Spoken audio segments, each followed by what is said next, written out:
ကိုကတန်မိုးထားပါလေနဲ့ဆုံးရှုံးသွားကြတာကိုတန်မိုးကိုနားမလဲလို့ဆုံးရှုံးသွားကြတာပဲကိုကမျက်မျက်နှိုးနှိုးနဲ့တန်မိုးထားတယ်သူ့ဘကိုလည်းကောင်းမေးပါလေနဲ့ကိုရဲ့မေတ္တာကိုရဲ့စေတနာကိုမှနားမလဲဘူးဆိုရင်တော့လွတ်တာပဲလိုက်ဆွဲထားမနေနဲ့လွတ်ပေးလိုက်သူရှိတဲ့ရှိထိုက်တဲ့နေရာကိုသူသွားလိမ့်မယ်ဖုံးကန်ရှိတဲ့အမျိုးသားနာဖုံးကန်ရှိတဲ့အမျိုးသမီးနာကိုဖုံးကန်မရှိတော့အမျိုးသားဖုံးကန်မရှိတော့အမျိုးသမီးတွေအနာကက်လို့မရဘူးတဲ့တန်မိုးရှိတဲ့သူနဲ့တန်မိုးတီးတဲ့သူတို့စုံစည်းသွားကြတဲ့ဆက်ဆံရေးရလုံလျာမှာခိုင်မြဲတယ်လုံလျာမှာစိတ်ချရတယ်ယုံကြည်ရတယ်နေ့ရက်တိုင်းဟာလည်းပဲပျော်ရွှင်အေးချမ်းစရာတွေဖြစ်လာတယ်အဲ့တော့တန်မိုးတီးတာနဲ့တန်မိုးရှိတာဘယ်လိုခွဲလဲဆိုတော့တန်မိုးတီးတယ်ဆိုတာဘာကိုပြောလဲဆိုရင်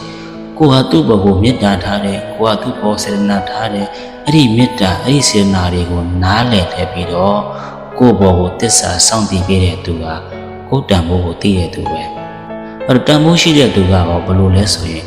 ကိုယ့်ပေါ်မှာမေတ္တာစေတနာတွေနဲ့အတူ